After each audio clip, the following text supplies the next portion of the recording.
তো hey guys, আজকে তোমাদের সঙ্গে ছোট্ট মিনি ভিডিও শেয়ার করলাম। আজকে আমার মোবাইলে রিচার্জ শেষ হয়েছে, তাই ভাবলাম কি একটু তোমাদের সঙ্গে ছোটো মোটো ভিডিও দিয়ে দিই। তো আমি আজকে রান্না বসিয়ে দিয়েছি আর দিকে হরলিক্স খাচ্ছি।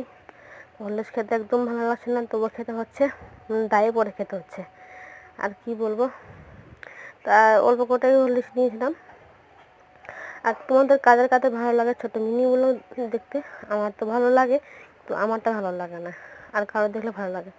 এদিকে বকবক করতে আমার হরলিক্সটা খাওয়া হয়েই গেছে। এদিকে আমার গ্যাসে ভাত হচ্ছে, এদিকে আমি হরলিক্স খাচ্ছি। এদিকে শেষ আমার হরলিক্সটা। তো চলো তোমাদেরকে দেখাচ্ছি। এদিকে ভাত হয়ে গেছে, এদিকে তরকারি করবো, তো আজকে রান্না করবো আবার ডাল বাঁধাকপি। এদিকে জলও চলে এসছে। তো ঠিক আছে, এখান থেকে এসে থাকে বাই। আর যদি মিনিগুলোটা ভালো লাগে থাকে তো চ্যানেলটা সাবস্ক্রাইব করে দিবা, পাশে বেল আইকনটা অবশ্যই ক্লিক করে দিবা, আর লাইক করতে একদম